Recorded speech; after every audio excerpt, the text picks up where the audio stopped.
नमस्ते बच्चों, आज केमिस्ट्री का लेक्चर जो शुरू होने जा रहा है। केमिस्ट्री के इस लेक्चर का टॉपिक रहेगा मेटामेरिज्म, क्योंकि आइसोमेरिज्म के कुछ टॉपिक्स जो हैं वो प्रीवियस जो वीडियोस आ चुके हैं उनमें मैं पढ़ा चुका हूँ। मेटामेरिज्म अभी नहीं पढ़ाया है, तो इस वीडियो में आपको मेटामेरिज्म के बारे में बहुत कुछ सीखने को मिलेगा। तो मेरा नाम है आशुतोष दुबे, जैसे आप दुबे सर के नाम से अच्छे से जानते हैं, और इस समय आप लोग देख रहे हैं इस इमोशनल से चैनल को जिसका नाम है एक्स्ट्रा पीरियड। जिन बच्चों ने सब्सक्राइब नहीं किया है वो सब्सक्राइब ज़रूर करो, और अगर आपको मेरा लेक्चर पसंद आए तो वीडियो को लाइक भी करो और अपने दोस्तों के साथ शेयर भी करो। क्योंकि बच्चों, जब आप YouTube पे हमारा वीडियो देखते हो तो इस वीडियो को देखने का आपसे कोई चार्ज नहीं लगता है, कोई फीस नहीं लगती है, आपको फ्री में ही देखने को मिलता है। लेकिन जब आप एक लाइक करते हैं या चैनल को सब्सक्राइब करते हैं या हमारे वीडियो को शेयर करते हैं तो कहीं ना कहीं हमारे दिल को खुशी मिलती है कि हमने जो मेहनत की आपके लिए वो आपको पसंद आई। तो चैनल को सब्सक्राइब ज़रूर करिए, और अगर आपको वीडियो अच्छा लगे, मेटामेरिज्म अच्छे से समझ में आए तो लाइक भी करिए और अपने फ्रेंड्स के साथ शेयर भी करिए। जितने भी दोस्त आपके ऐसे हैं जो नीट की प्रिपरेशन कर रहे हैं या फिर IIT की प्रिपरेशन कर रहे हैं, उनके पास तक ये वीडियो ज़रूर पहुंचना चाहिए। तो बच्चों, शुरू करते हैं मेटामेरिज्म। मेटामेरिज्म में देखिए होता क्या है, मैं छोटी छोटी सी ट्रिक्स बताऊंगा और उन्हीं से आपके सारे के सारे क्वेश्चंस सॉल्व हो जाएंगे। बच्चों, मेटामेरिज्म में 3 कंडीशंस होती हैं जो कि आपको बहुत अच्छे से ध्यान रखनी है। 3 कंडीशंस क्या होंगी? मेटामेरिज्म ये आइसोमेरिज्म का पार्ट है। जो आइसोमेरिज्म के पहले के वीडियो लेक्चर्स हैं, अगर आपने नहीं देखे हैं तो उनको जरूर देख लेना। और इस वीडियो का जो डिस्क्रिप्शन मिलेगा आपको वीडियो के नीचे, तो डिस्क्रिप्शन में जो पहले के आइसोमेरिज्म के वीडियोस हैं उनका लिंक मैं जरूर दे दूंगा। उन लिंक पे जाके आप उन वीडियोस को भी देख सकते हो। बच्चों, मेटामेरिज्म जो होता है इसमें 3 बातें आपको अच्छे से ध्यान रखनी है, और वो 3 बातें कौन सी हैं? देखिए, पहली कंडीशन तो है कि जो भी कंपाउंड्स हैं उनका मॉलिक्यूलर फॉर्मूला सेम होना चाहिए। ठीक है, तो जो भी आइसोमर होंगे मेटामर, उनका मॉलिक्यूलर फॉर्मूला सेम हो। अभी मैं एग्जांपल्स बताऊंगा, उससे आपको अच्छे से समझ में आएगा। तो मॉलिक्यूलर फॉर्मूला सेम हो, और दूसरी कंडीशन है कि जो कंपाउंड्स हैं उनमें सेम पॉलीवैलेंट फंक्शनल ग्रुप लगा हो। देखिए, मैंने क्या टर्म यहाँ पे यूज किया है?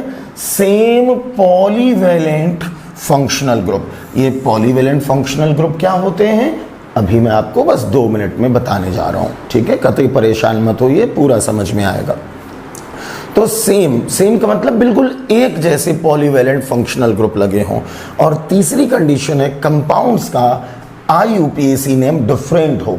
ठीक है, तो अगर आपने IUPAC नहीं पढ़ी है तो IUPAC भी अच्छे से एक बार पढ़ लीजिए, ताकि आप जो ऑर्गेनिक कंपाउंड्स हैं उनकी नेमिंग करना सीख जाएं।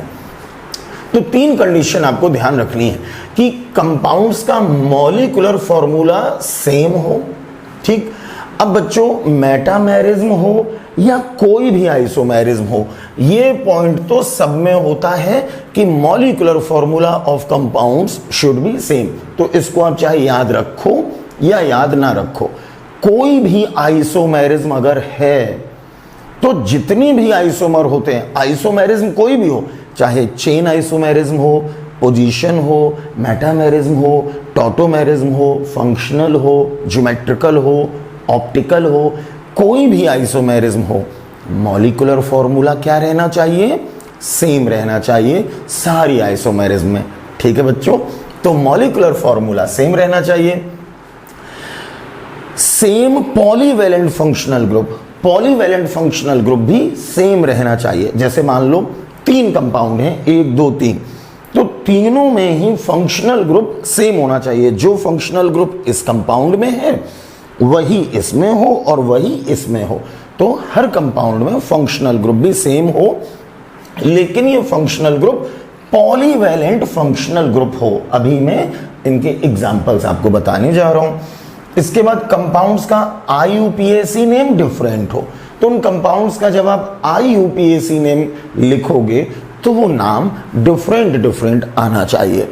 अब बच्चों बात यहां पे एक समझनी है कि ये पॉलीवैलेंट फंक्शनल ग्रुप होते क्या हैं। देखिए पॉलीवैलेंट फंक्शनल ग्रुप जो होते हैं, ये पॉलीवैलेंट फंक्शनल ग्रुप वो फंक्शनल ग्रुप्स होते हैं जिनमें, ध्यान से सुनिएगा, पॉलीवैलेंट, पॉली का मतलब होता है एक से ज्यादा, पॉली का मीनिंग होता है एक से ज्यादा, ठीक, और वैलेंट का मतलब होता है वैलेंसी। ऐसे फंक्शनल ग्रुप जिनकी वैलेंसी एक से ज्यादा हो।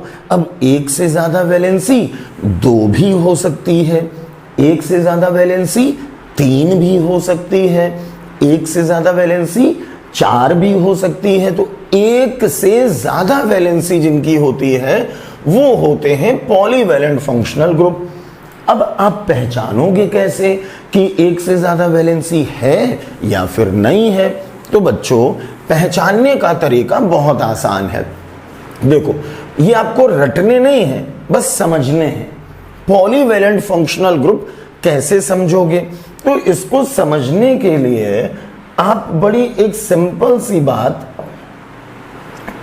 ऐसे देख लो कि जितने फंक्शनल ग्रुप ऐसे हैं, आप फंक्शनल ग्रुप को क्या समझो? फंक्शनल ग्रुप को ऐसे समझ लो एक कोई राजा है।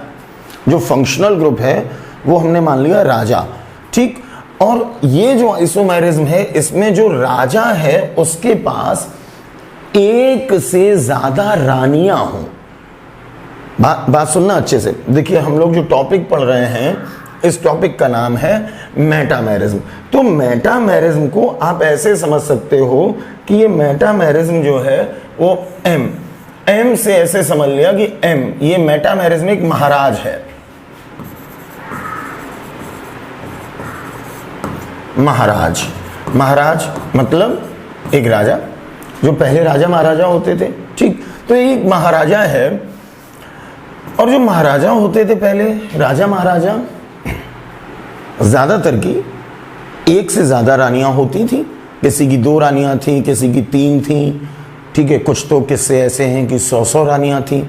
तो अब ये सब पुरानी बातें हैं, आज के समय में ऐसा नहीं होता, लेकिन हाँ पहले ऐसा होता था कि जो महाराजा होते थे उनकी रानियां एक से ज्यादा होती थी। तो मेटामेरिज्म में आप ऐसे समझो कि ये महाराजा वाली कंडीशन है। मेटामेरिज्म में महाराजा वाली कंडीशन है, और जो महाराजा होते थे उनकी रानियां एक से ज्यादा होती थी। तो आपको ऐसे फंक्शनल ग्रुप देखने हैं जिनमें एक से ज्यादा रानियां लगी हों। क्या बोला मैंने? एक से ज्यादा रानी हो। अब जरा देखते हैं एक से ज्यादा रानी। जैसे देखो ईथर वाला जो फंक्शनल ग्रुप है बच्चों, इसमें ध्यान से देखिएगा, ओ और इसके इधर भी वैलेंसी फ्री होती है और इधर भी वैलेंसी फ्री होती है। तो एक से ज्यादा रानी, इस ओ में एक रानी इधर लग सकती है और एक रानी इधर लग सकती है। आर को समझ लो ये रानी है, ठीक। बिल्कुल ऐसे ही देखो थायो ईथर जो फंक्शनल ग्रुप है वो इस तरह से होता है एस, और इसके एक वैलेंसी इधर होती है, एक वैलेंसी इधर होती है। तो इसमें भी एक रानी इधर लग सकती है और दूसरी रानी इधर लग सकती है। एक से ज्यादा रानी इसके पास है, और जब एक से ज्यादा रानी है इसका मतलब ये महाराज है, और महाराज का मतलब मां से क्या याद किया? मेटामेरिज्म। मां से क्या याद किया? मेटामेरिज्म। जरा सेकेंडरी अमीन देखो बच्चों, सेकेंडरी अमीन होता है NH। अब NH में भी देख लो, यहां पे एक रानी इधर लग सकती है और एक रानी इधर लग सकती है। तो ये भी कैसा हो गया? महाराज जैसा हो गया, क्योंकि ये महाराज हैं, एक रानी इधर और एक रानी इधर। मैंने कहा महाराजा जो है उसकी रानियां एक से ज्यादा हैं। जरा देखिए टर्शरी अमीन क्या होते हैं? टर्शरी अमीन होते हैं इस तरह के, ये भैया और बड़े वाले महाराजा निकले। इनको 2 रानी से भी तसल्ली नहीं है, बाकी तो कम से कम 2 रानी से ही तसल्ली थी। इनको दो रानी से भी तसल्ली नहीं, ये टर्शरी अमीन ऐसे महाराजा निकले कि तीन तीन रानियां लिए घूम रहे हैं। देखो इधर भी रानी, इधर भी रानी, इधर भी रानी, इनकी तो मौज ही मौज है, तीन तीन रानियां लिए घूम रहे हैं। अब जरा देखते हैं कीटोन। बच्चों कीटोन देखो, ये भी एक महाराजा है। कैसे महाराजा है? एक रानी इधर इसमें रहती है और एक रानी इधर रहती है। तो ये भी क्या है? ये सब पॉलीवैलेंट फंक्शनल ग्रुप हैं जिनके साथ एक से ज्यादा रानियां हैं। जरा देखते हैं एस्टर। एस्टर ये वाला फंक्शनल ग्रुप होता है, ठीक। अब इसमें इधर एक वैलेंसी फ्री होती है, एक रानी यहां पे लग सकती है और एक रानी यहां पे लग सकती है। मुझे लगता है बात आपको अच्छे से समझ में आ रही होगी। अब जरा देखते हैं एसिड एनहाइड्राइड। बच्चों एसिड एनहाइड्राइड ये वाला ग्रुप होता है, ठीक। अब इसमें देखो एक वैलेंसी यहां पे फ्री होती है और एक यहां पे होती है, तो एक रानी यहां पे लग गई और एक रानी यहां पे लग गई। तो जो इस तरह के फंक्शनल ग्रुप हैं, इस तरह के जो फंक्शनल ग्रुप हैं जो कि महाराजा की तरह, इस तरह के जो फंक्शनल ग्रुप हैं जो महाराजा की तरह होते हैं, और महाराजा की तरह अगर हैं इसका मतलब इस तरह के फंक्शनल ग्रुप जिनके पास महाराजा की तरह हैं, तो इनके पास एक से ज्यादा रानियां जुड़ी हुई हैं। किसी के पास दो हैं, किसी के पास तीन हैं। तो जब इस तरह के फंक्शनल ग्रुप होते हैं जो महाराजा की तरह बिहेव करते हैं, तो यही फंक्शनल ग्रुप मां से आप याद रखेंगे मेटामेरिज्म शो करते हैं।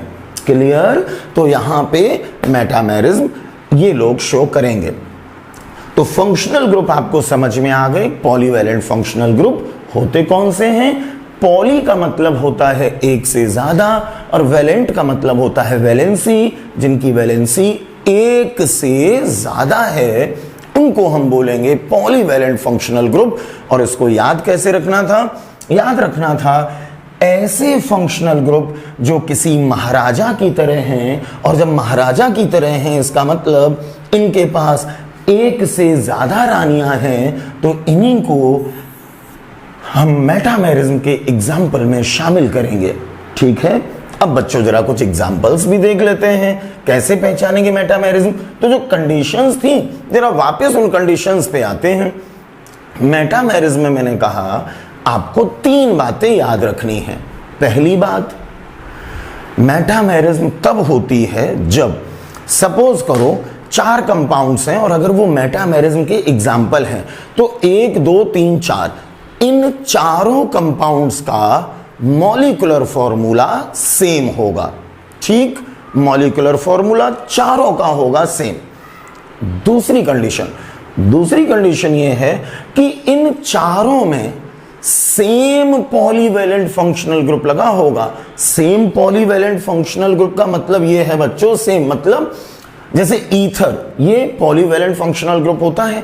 तो अगर एक कंपाउंड में ईथर ग्रुप है तो दूसरे में भी ईथर, तीसरे में भी ईथर, चौथे में भी ईथर। या मान लो एक कंपाउंड सेकेंडरी अमीन है, तो अगर एक सेकेंडरी अमीन है तो दूसरा भी सेकेंडरी अमीन हो, तीसरा भी सेकेंडरी अमीन हो और चौथा भी सेकेंडरी अमीन हो। कहने का मतलब है कि सेम पॉलीवैलेंट फंक्शनल ग्रुप सारे कंपाउंड्स में होना चाहिए। और इसके बाद एक तीसरी बात और ध्यान रखनी थी कि कंपाउंड्स का IUPAC नेम डिफरेंट होना चाहिए। तो जब ये कंडीशंस होंगी तो मेटामेरिज्म जरूर होगी। ठीक है, जरा कुछ क्वेश्चंस कर लेते हैं अब जल्दी से। जैसे देखिए बच्चों, एग्जाम्पल्स जरा करते हैं। जैसे ये एक एग्जाम्पल है, ये दो लोग दिए गए हैं और इन दो में आपको पता करना है कि ये एंड ये दोनों आपस में मेटामेरिज्म शो कर रहे हैं या नहीं कर रहे हैं। तो सबसे पहले क्या करना है आपको? सबसे पहले मॉलिक्यूलर फॉर्मूला आपको देखना है। मैंने जो MF लिखा है ये मॉलिक्यूलर फॉर्मूला है। ठीक है, मॉलिक्यूलर फॉर्मूला। तो MF है यहां पे मॉलिक्यूलर फॉर्मूला। जरा चेक करते हैं मॉलिक्यूलर फॉर्मूला।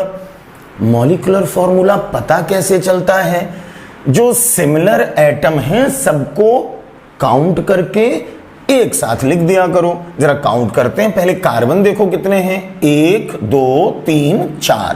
कार्बन इसमें 4 हैं। हाइड्रोजन गिनो, 3 2 5 2 7 और 3 10। हाइड्रोजन 10 हैं। अब जरा O काउंट करो, O केवल 1 है।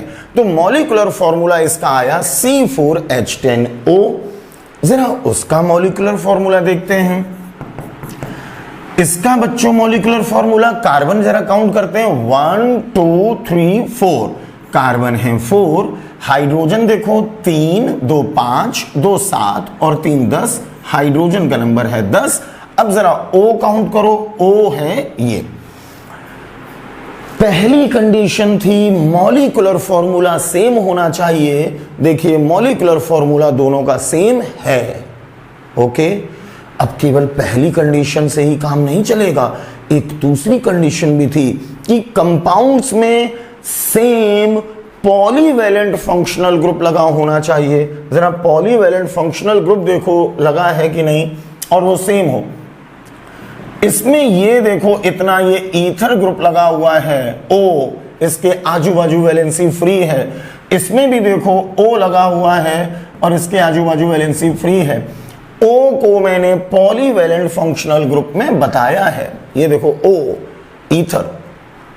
अच्छा, यहां पे एक बात ये बोल दूं, जो मैंने ये बोला था कि रानियां लगी हुई हैं, ये रानियां क्या है? जो R हम लोग लगाते हैं, ये कार्बन की चेन होती है।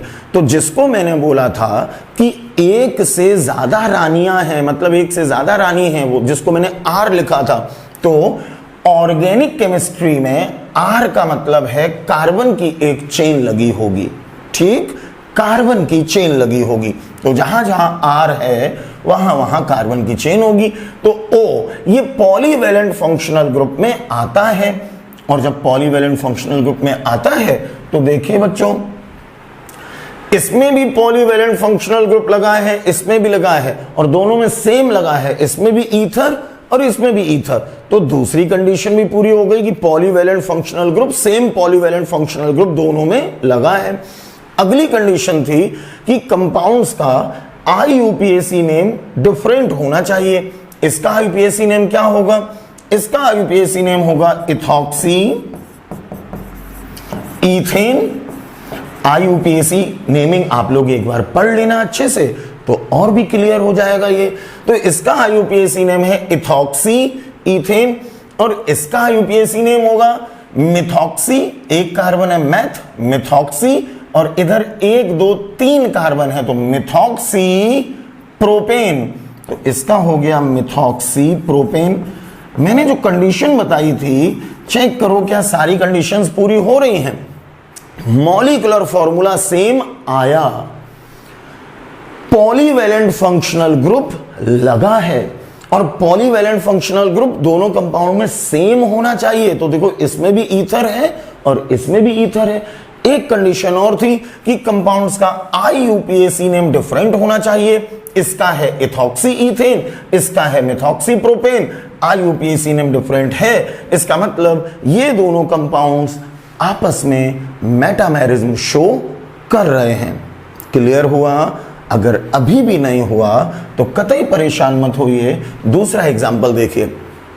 अब हमें पता करना है कि जो ये दो कंपाउंड हैं, ये एंड ये, और इनमें मेटामेरिज्म हो रही है या नहीं हो रही है। जरा बच्चों ये भी पता कर लेते हैं कि मेटामेरिज्म हो रही कि नहीं।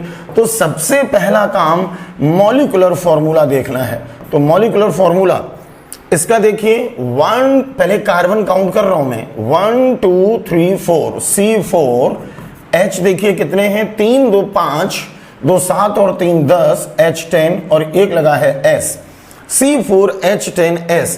इसमें देखिए 1 2 3 4, इसका भी मॉलिक्यूलर फॉर्मूला जो है उसमें C आया 4, H देखिए 3 2 5 2 7 और 3 10, H10 और S। दोनों कंपाउंड्स का मॉलिक्यूलर फॉर्मूला एकदम सेम आया, C4H10S, C4H10S। ठीक, अब जरा चेक करते हैं क्या सेम पॉलीवैलेंट फंक्शनल ग्रुप लगा हुआ है? देखिए जरा, सेम पॉलीवैलेंट फंक्शनल ग्रुप इसमें भी लगा है थायो ईथर और इसमें भी लगा है थायो ईथर। ये थायो ईथर मैंने पॉलीवैलेंट फंक्शनल ग्रुप में आपको बताया है। ठीक, तो सेम पॉलीवैलेंट फंक्शनल ग्रुप लगा हुआ है। जरा इसका नाम देखेंगे, इसका नाम क्या होगा? इसमें इधर भी इथाइल लगा है, इधर भी इथाइल लगा है, तो ये हो गया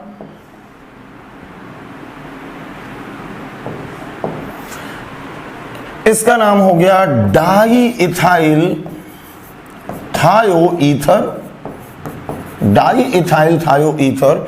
और ये जो लगा हुआ है, एक तरफ मिथाइल लगा है, एक तरफ प्रोपाइल लगा है, इसका नाम हो गया मिथाइल प्रोपाइल थायो ईथर। देखिए बच्चों, मॉलिक्यूलर फॉर्मूला सेम है, पॉलीवैलेंट फंक्शनल ग्रुप भी लगा है और पॉलीवैलेंट फंक्शनल ग्रुप दोनों में सेम लगा है, सेम ही लगे होने चाहिए। इसमें भी थायो ईथर, इसमें भी थायो ईथर, लेकिन दोनों के नाम अलग अलग हैं, तो ये दोनों कंपाउंड भी मेटामेरिज्म शो कर रहे हैं। क्लियर हुआ होगा आपको। जरा एक एग्जांपल और देखते हैं मेटामेरिज्म का। मान लीजिए ये एक ये और ये दो कंपाउंड हैं, आपको पता करना है कि इनमें आपस में मेटामेरिज्म है या नहीं है। देखिए बच्चों, पहला काम क्या करना है, मॉलिक्यूलर फॉर्मूला देखना है MF। ठीक, MF मॉलिक्यूलर फॉर्मूला जरा चेक करते हैं। कार्बन काउंट करो 1 2 3 4 C4, H काउंट करो 3 2 5 1 6 2 8 और 3 11 H11 और N C4H11N मॉलिक्यूलर फॉर्मूला आया। इसका मॉलिक्यूलर फॉर्मूला देखो, C काउंट करो 1 2 3 4 C4, H काउंट करो 3 2 5 2 7 1 8 और 3 11 H11 और उसके बाद N, एक N लिख दिया। तो मॉलिक्यूलर फॉर्मूला दोनों का सेम आया। अब मॉलिक्यूलर फॉर्मूला सेम आया तो उसके बाद ये चेक करो कि क्या दोनों में सेम पॉलीवैलेंट फंक्शनल ग्रुप है। जरा चेक करते हैं। इसमें देखिए बच्चों, पॉलीवैलेंट फंक्शनल ग्रुप NH लगा है और इसमें भी देखिए पॉलीवैलेंट फंक्शनल ग्रुप NH लगा है।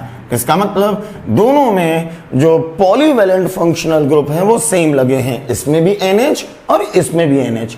अब जरा इनके नाम देखेंगे तो IUPAC नेमिंग भाई आपको सीखनी पड़ेगी अच्छे से। ठीक है,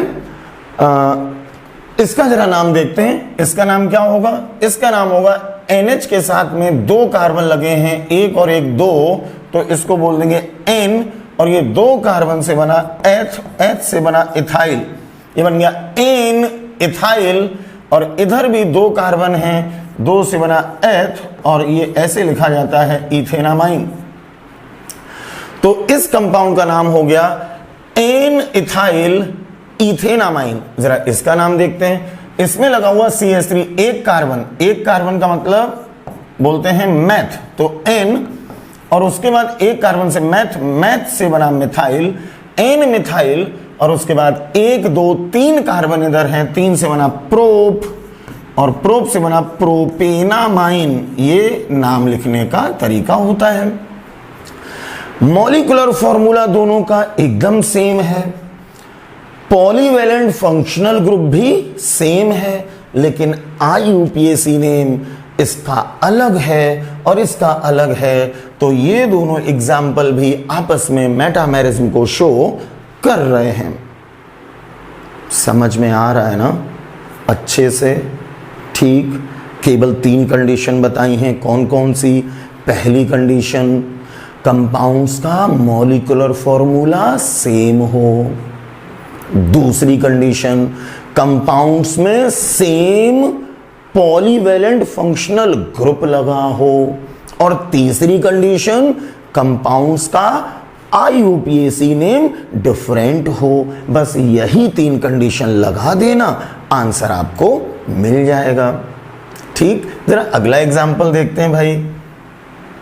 अगला देखो, ज्यादा दिमाग पे लोड नहीं लेना है, एकदम हल्के फुल्के मूड से वीडियो देखो, सब कुछ समझ में आएगा। ज्यादा लोड दिमाग पे लेके मत पढ़ाई करो, उससे टेंशन रहेगी आपको। जरा बच्चों चेक करते हैं, ये एंड ये दो कंपाउंड हैं और इनमें हमें पता करना है कि ये मेटामेरिज्म के एग्जाम्पल हैं या नहीं हैं। सबसे पहला काम क्या करना था, बोलो भाई, सबसे पहला काम क्या करना था? एमएफ लिखना था दोनों का। एमएफ मॉलिक्यूलर फॉर्मूला, एमएफ का मतलब कुछ और ना समझ लेना, यहां पे एमएफ का मतलब है मॉलिक्यूलर फॉर्मूला। एमएफ के और भी मीनिंग होते हैं, तुम लोग बहुत अच्छे से जानते होगे, वो वाला मीनिंग नहीं है, यहां पे है ये मॉलिक्यूलर फॉर्मूला। तो जरा मॉलिक्यूलर फॉर्मूला चेक करते हैं। 1 2 3 4 5 कार्बन का नंबर है 5, हाइड्रोजन का नंबर देखो 3 2 5 2 7 3 10 और 3 13। हाइड्रोजन का नंबर हो गया 13 और उसके बाद N का नंबर है 1, तो C5H13N। जरा बच्चों इसका मॉलिक्यूलर फॉर्मूला चेक करते हैं। इसका MF क्या है? कार्बन का नंबर देखो 1 2 3 4 5, कार्बन का नंबर है 5। हाइड्रोजन का नंबर देखिए 3 2 5 2 7 3 10 और 3 13 H13, और उसके बाद N का नंबर 1 है। तो यहां पर मॉलिक्यूलर फॉर्मूला दोनों का सेम आया।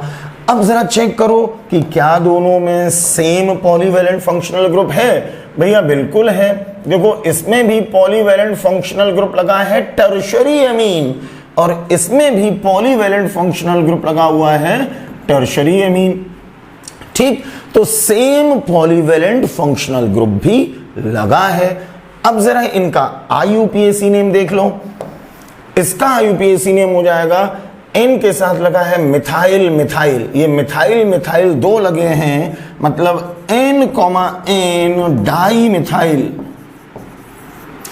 ये IUPAC नेम लिखने का तरीका होता है। मैं बार बार बोल चुका हूं कि आइसोमेरिज्म पढ़ने से पहले आपको IUPAC भी आनी चाहिए। तो N, N डाई मिथाइल, और इसके बाद इधर कितने हैं? 1 2 3 कार्बन, 3 से बना प्रोप, और प्रोप से लिख दिया प्रोपेनामाइन। ये होता है इसका नाम लिखने का तरीका। जरा इसका देखते हैं नाम। इसमें देखो एक मिथाइल लगा है और एक इथाइल लगा है, तो N पे लगा है ethyl, N ethyl, N methyl, N ethyl, N methyl, और उसके बाद इधर भी 2 कार्बन है, 2 से बन गया इथेनामाइन, इथेनामाइन। तो ये हो गया N ethyl, N methyl, ethanamine. बच्चों दोनों का मॉलिक्यूलर फॉर्मूला सेम है, दोनों में पॉलीवैलेंट फंक्शनल ग्रुप भी सेम है, लेकिन दोनों का IUPAC नेम बिल्कुल अलग अलग है। ये N, N di methyl propanamine है, जबकि ये N ethyl, N methyl ethanamine है। सारी कंडीशंस किसकी हैं? मेटामेरिज्म की हैं। तो ये दोनों एग्जाम्पल भी मेटामेरिज्म शो कर रहे हैं। बच्चों जरा नेक्स्ट एग्जाम्पल देखते हैं। अब एक आपके पास ये है एंड एक आपके पास ये है, आपको पता करना है कि ये दोनों मेटामेरिज्म के एग्जाम्पल हैं या नहीं है। चेक करते हैं। सबसे पहला काम क्या करना है, हमें इनका MF लिखना है, मॉलिक्यूलर फॉर्मूला लिखना है। तो मॉलिक्यूलर फॉर्मूला देखो 1 2 3 4, कार्बन का नंबर 4, हाइड्रोजन का नंबर 3 2 5 और 3 8। अब जरा O का नंबर देखो, 1 और 1 2, O का नंबर है 2, C4H8O2। जरा इसमें देखिए मॉलिक्यूलर फॉर्मूला क्या होगा। इसका मॉलिक्यूलर फॉर्मूला 1 2 3 4 C4H 3 2 5 और 3 8 H8, O और O मिला के O2। तो इसका भी है C4H8O2 और इसका भी है C4H8O2। मॉलिक्यूलर फॉर्मूला सेम है। अब मॉलिक्यूलर फॉर्मूला सेम के बाद चेक करना था कि इन दोनों में पॉलीवैलेंट फंक्शनल ग्रुप लगा हो और वो पॉलीवैलेंट फंक्शनल ग्रुप सेम हो, मतलब जो इसमें लगा है वही उसमें लगा हो। जरा ध्यान से देखिए, इसमें पॉलीवैलेंट फंक्शनल ग्रुप लगा हुआ है एस्टर और इसमें भी पॉलीवैलेंट फंक्शनल ग्रुप लगा हुआ है एस्टर, तो दोनों में सेम पॉलीवैलेंट फंक्शनल ग्रुप लगा हुआ है एस्टर एंड एस्टर। ओके, अब हमें इनका IUPAC नेम लिखना है। इसका IUPAC नेम क्या होगा? इसका IUPAC नेम होगा, यहां से ये नंबरिंग करेंगे 1 2 3, तो इधर लगा हुआ है CS3, तो इस साइड को बोलेंगे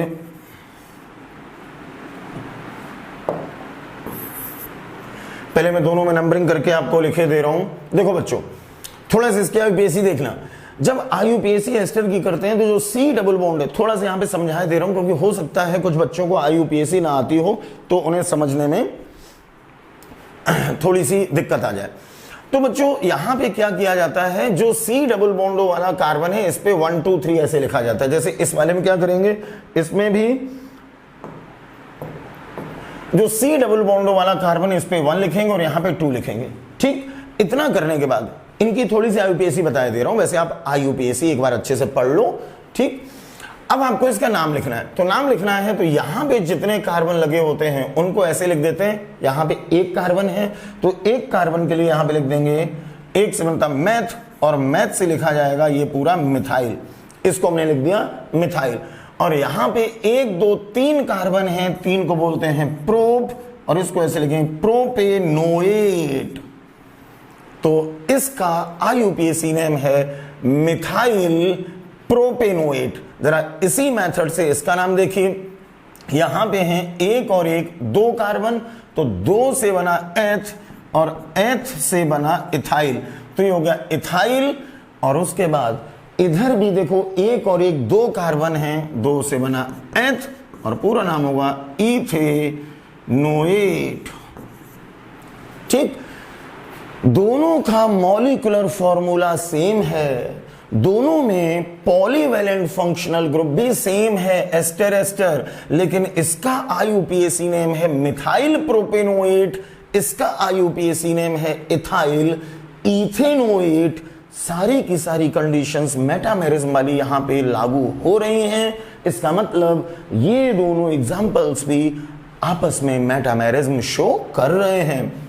क्लियर हो गया? ओके, अब बच्चों जरा एक एग्जांपल ये देखिए, ये एंड ये, इन दोनों में आपको पता करना है कि यहां पे मेटामेरिज्म हो रही है या नहीं हो रही है। तो सबसे पहला काम क्या होता है, मॉलिक्यूलर फॉर्मूला चेक करना होता है। तो जरा मॉलिक्यूलर फॉर्मूला चेक करते हैं। इसमें कार्बन काउंट करो, 1 2 3 4 5 6, कार्बन का नंबर 6, हाइड्रोजन का नंबर देखो 3 2 5 2 7 और 3 10, और इसके बाद O का नंबर काउंट करो 1 2 3 C6 H10 O3। जरा बच्चों इसका भी देखो मॉलिक्यूलर फॉर्मूला, कार्बन का नंबर देखिए 1 2 3 4 5 6, तो C6, H देखिए 3 2 5 2 7 और 3 10 H10, O काउंट करिए 1 2 एंड 3 O3। दोनों का मॉलिक्यूलर फॉर्मूला C6H10O3 C6H10O3 आया, यानी कि मॉलिक्यूलर फॉर्मूला सेम है, मॉलिक्यूलर फॉर्मूला सेम है। दूसरी कंडीशन क्या देखनी थी भाई, मॉलिक्यूलर फॉर्मूला सेम हो और दोनों कंपाउंड में सेम पॉलीवैलेंट फंक्शनल ग्रुप लगा हो। जरा देखते हैं सेम पॉलीवैलेंट फंक्शनल ग्रुप। अरे भाई बिल्कुल लगा हुआ है, देखिए यहां पर एसिड एनहाइड्राइड वाला ये ग्रुप लगा हुआ है, ये पॉलीवैलेंट फंक्शनल ग्रुप में बताया है। और यहां पर भी एसिड एनहाइड्राइड वाला लगा हुआ है पॉलीवैलेंट फंक्शनल ग्रुप, तो दोनों में same polyvalent functional group acid anhydride लगा है। एक और बात बताई थी, वो बात क्या थी? अगली बात बच्चों ये थी कि दोनों कंपाउंड्स का IUPAC नेम डिफरेंट होना चाहिए। तो जरा IUPAC नेम देखते हैं। इसका जब आप IUPAC नेम लिखोगे तो यहां पे 1 2 3 और नीचे भी देखें तो यहां पे भी 1 2 3, यहां भी 3 कार्बन है और यहां पर भी 3 कार्बन है, तो 3, इसमें भी 3, इसमें भी 3। भाई IUPAC रिवाइज कर लेना बच्चों, तो ये और अच्छे से आपको समझ में आएगा। अभी मैं IUPAC में नहीं जा रहा हूं डिटेल में, क्योंकि अभी जो टॉपिक चल रहा है वो आइसोमेरिज्म चल रहा है। इसका IUPAC नेम क्या होगा? 3 कार्बन की चेन है, इसका मतलब इसका नाम हो जाएगा प्रोपेनोइक। 3 से बोलते हैं प्रोप, और ये प्रोप से बनेगा प्रोपेनोइक, और आगे लिख देंगे एनहाइड्राइड। तो इसका IUPAC नेम है प्रोपेनोइक एनहाइड्राइड। अब जरा इस वाले का देखते हैं, तो इसमें यहां पर 2 कार्बन हैं, और जो नीचे कार्बन की चेन है इसमें देखिए कितने हैं, 1 2 3 4। यहां पे 2 कार्बन हैं, यहां पे 4 हैं, अलग अलग नंबर कार्बन का है, तो इसका नाम अलग लिखेंगे और इसका नाम अलग लिखेंगे।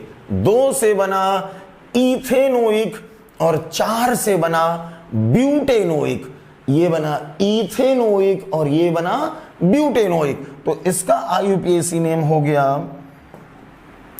ब्यूटेनोइक, ब्यूटेनोइक, और ये ऊपर वाला हो गया इथेनोइक, और आगे लिख दिया एनहाइड्राइड।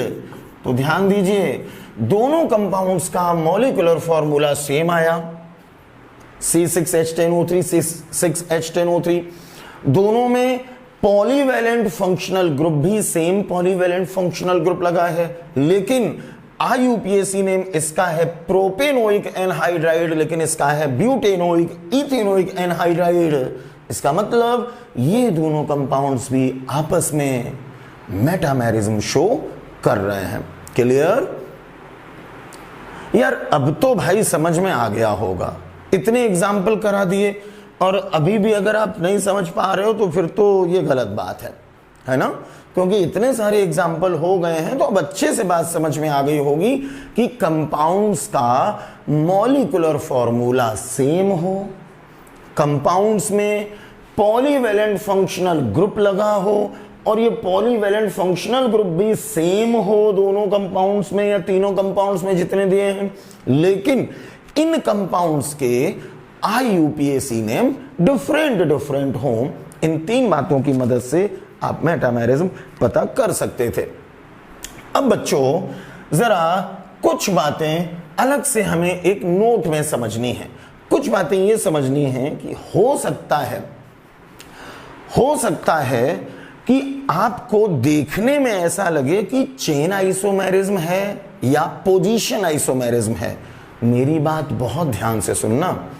हो सकता है देखने में आपको लगे कि चेन आइसोमेरिज्म है या पोजीशन आइसोमेरिज्म है, लेकिन अगर पॉलीवैलेंट फंक्शनल ग्रुप लगा हुआ है उस कंडीशन में आपको आंसर मेटामेरिज्म ही बताना है। ठीक, फिर से सुनो मैंने क्या कहा। हो सकता है देखने में ऐसा लगे कि चेन आइसोमेरिज्म है या देखने में ऐसा लगे कि पोजीशन आइसोमेरिज्म है, लेकिन बात यहां पे ये ध्यान रखनी है कि अगर पॉलीवैलेंट फंक्शनल ग्रुप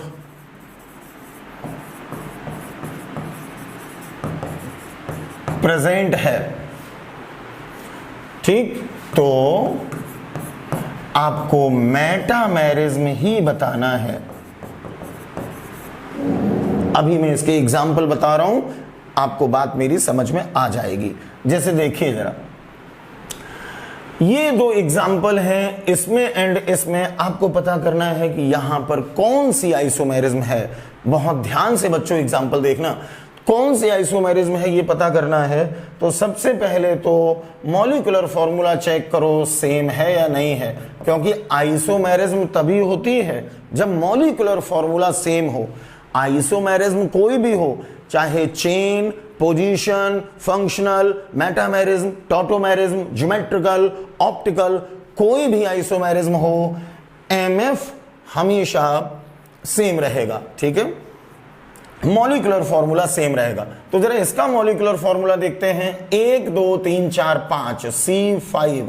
हाइड्रोजन देखिए 3 2 5 2 7 और 3 10 H10, और O देखिए एक है C5H10O। जरा इसका मॉलिक्यूलर फॉर्मूला बच्चों चेक करो। इसका मॉलिक्यूलर फॉर्मूला आया 1 2 3 4 5 C5, H काउंट करो 3 1 4 3 7 और 3 10, और इसके बाद O। दोनों का मॉलिक्यूलर फॉर्मूला सेम आया। अब दोनों का मॉलिक्यूलर फॉर्मूला सेम आया तो जरा इनका IUPAC नेम देखो। जब आप IUPAC नेम देखोगे तो यहां पे नंबरिंग ऐसे हुई 1 2 3 4 और 5। तो 1 2 3 4 5 जब किया तो ये नाम हो गया 5 कार्बन से बना ये पेंटेन, और कीटोनिक ग्रुप लगा हुआ है 2 ONE। ठीक, अब जरा इसका IUPAC नेम देखते हैं। इसका IUPAC नेम होगा 1 2 3 एंड 4। ये हो गया 3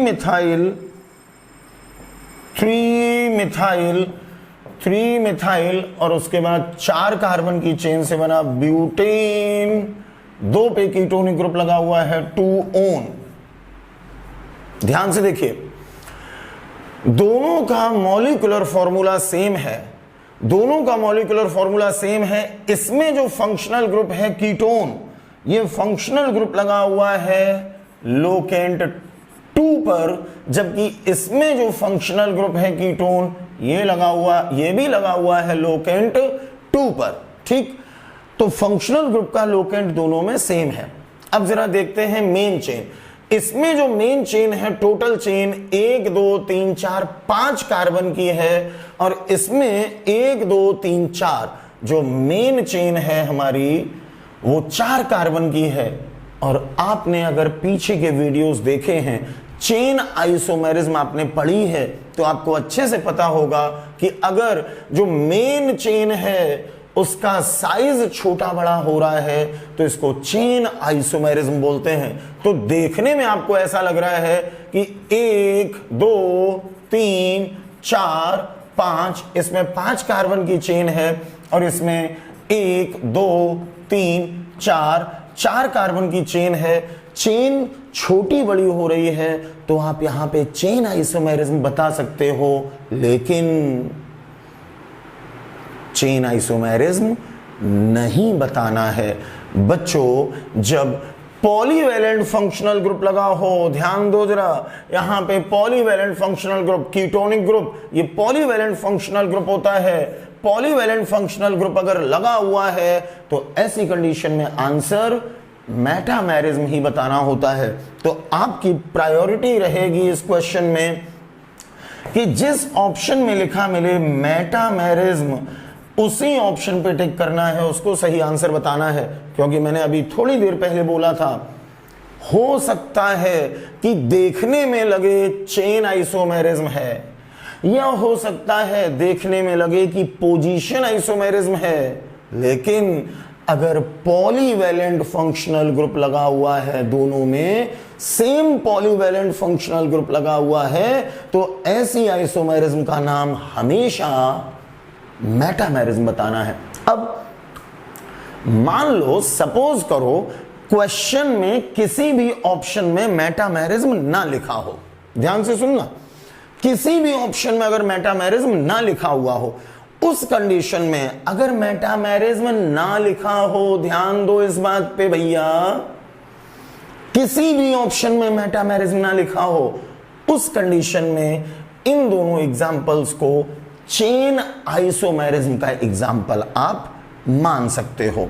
ठीक है, तो अगर किसी भी ऑप्शन में मेटामेरिज्म ना लिखा हो तो जिस ऑप्शन में चेन आइसोमेरिज्म लिखा हो उसको आंसर बता देना, आपको मार्क्स मिल जाएंगे। क्लियर? तो पहली प्रायोरिटी हमारी होगी मेटामेरिज्म। अगर मेटामेरिज्म ना लिखा मिले तब इसका आंसर बताएंगे। Chain isomerism. क्यों बताएंगे?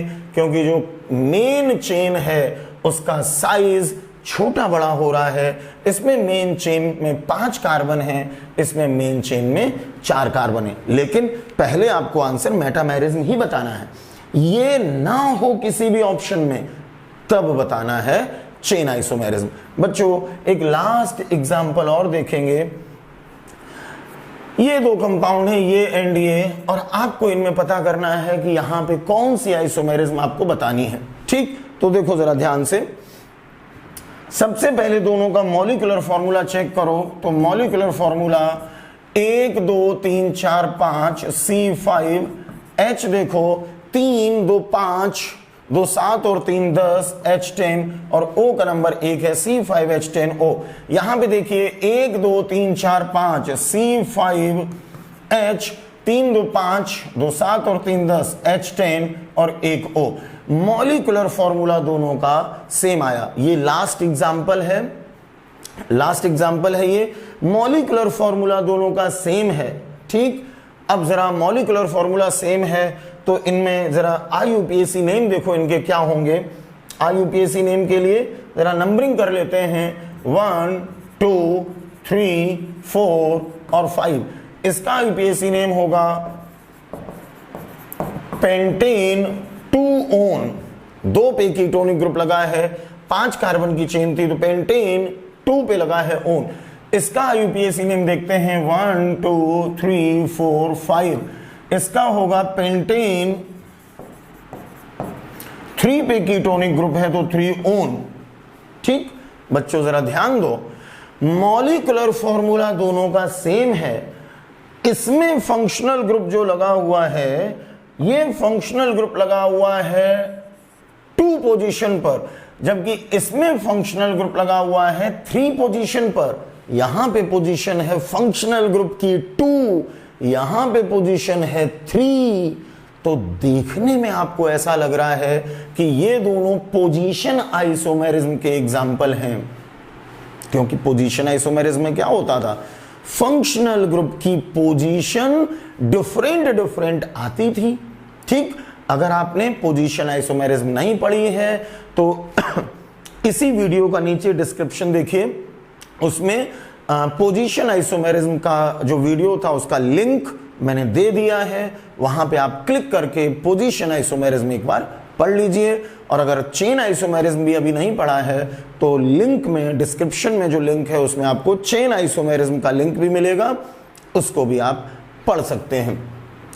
तो बच्चों ये देखने में लग रहा है कि पोजीशन आइसोमेरिज्म है, क्योंकि फंक्शनल ग्रुप 2 पे है और यहां पे फंक्शनल ग्रुप 3 पे है, लेकिन हमें यहां आंसर पोजीशन आइसोमेरिज्म नहीं बताना है। क्यों नहीं बताना है? क्योंकि पॉलीवैलेंट फंक्शनल ग्रुप लगा हुआ है कीटोन, और जब पॉलीवैलेंट फंक्शनल ग्रुप लगा होता है तो उस कंडीशन में आंसर मेटामेरिज्म ही बताना होता है। ठीक, अब यहां पे भी ध्यान देना, अगर किसी भी ऑप्शन में मेटामेरिज्म ना लिखा हो, किसी भी ऑप्शन में अगर मेटामेरिज्म ना लिखा हो, उस कंडीशन में, केवल उस कंडीशन में, तब जिस ऑप्शन में पोजीशन आइसोमेरिज्म लिखा हो उस पे हम टिक कर देंगे। तो फर्स्ट प्रायोरिटी हमारी होगी मेटामेरिज्म। अगर मेटामेरिज्म ना हो उस कंडीशन में हम पोजीशन आइसोमेरिज्म को आंसर बता देंगे। तो बच्चों ये थी मेटामेरिज्म। आपको मेटामेरिज्म बहुत अच्छे से समझ में आ गई होगी। ठीक है, तो आप लोग वीडियो को अच्छे से देख लीजिए। जहां पे जो भी नोट करना हो वहां पे वीडियो को थोड़ा सा 2-4 सेकंड के लिए रोक के स्क्रीनशॉट ले लीजिए, उसको कॉपी में नोट कर लीजिए। आपको मेटामेरिज्म बहुत अच्छे से क्लियर हो जाएगी। तो आज के वीडियो में इतना ही, मिलते हैं अगले वीडियो में एक नए टॉपिक के साथ। आप लोग बहुत अच्छे से पढ़ाई करते रहिए। ऑल द बेस्ट बच्चों, ऑल द बेस्ट।